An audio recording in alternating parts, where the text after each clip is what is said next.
നിയമസഭയിൽ ഇപ്പോൾ പ്രതിപക്ഷ നേതാവ് സംസാരിക്കുന്നു. അതിലേക്ക് ഞാൻ തീർക്കട്ടെ. നിങ്ങൾ പെട്രോളിനും ഡീസലിനും സെസ് വർദ്ധിപ്പിച്ചത് സാമൂഹ്യ സുരക്ഷാ പെൻഷൻ കൊടുക്കാനാണ് എന്ന് കേരളത്തിലെ ജനങ്ങളോട് പറഞ്ഞ് അവരിൽ നിന്ന് നിങ്ങൾ നികുതി പിരിച്ചിട്ട് നിങ്ങൾ സാമൂഹ്യ സുരക്ഷാ പെൻഷൻ കൊടുക്കാതെ 6 മാസത്തെ കുടിശ്ശിക നിങ്ങൾ വരുത്തിയിരിക്കുകയാണ്. ഞാൻ ചോദിക്കട്ടെ, നിങ്ങളിപ്പോൾ മസ്റ്ററിങ് നിർബന്ധമാക്കി. എത്രയോ പാവങ്ങളാണ് കിടപ്പ് രോഗികൾ, ആയിരക്കണക്കിന് കിടപ്പ് രോഗികളാണ്, എണീറ്റ് വരാൻ വയ്യാത്ത ആളുകൾ, ഭിന്നശേഷിക്കാരായ ആളുകൾ ഈ മസ്റ്ററിങ് നടത്താൻ പറ്റാതെ നിൽക്കുന്നു. അവർ ഈ തിരക്ക് കൊണ്ടും മറ്റും 3 മാസം 4 മാസം വൈകി മസ്റ്ററിങ് നടത്തിയാൽ എന്ത് ചെയ്യുമെന്നറിയോ?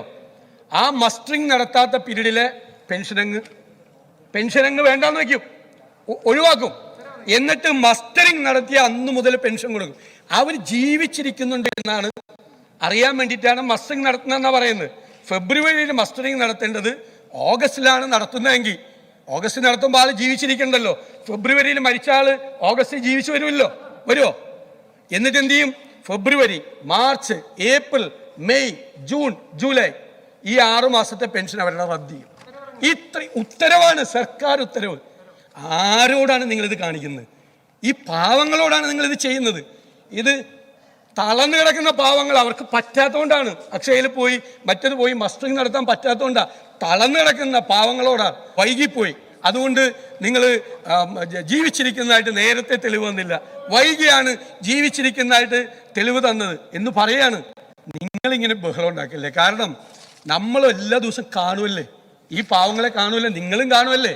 അവർ വന്ന് സങ്കടം പറയുന്നത്, മരുന്ന് മേടിക്കാൻ കാശില്ല എന്ന് പറയുന്നത്, ജീവിക്കാൻ നിവൃത്തിയില്ല എന്ന് പറയുന്നത്. ആ പാവങ്ങൾക്ക് വേണ്ടി ഇവിടെയല്ലാതെ എവിടെ പോയി സംസാരിക്കും? നിങ്ങൾക്ക് എന്താണ് നിങ്ങളിപ്പോൾ പെൻഷൻ കമ്പനിയിൽ നിന്ന് നിങ്ങൾ പിന്മാറുകയാണ്.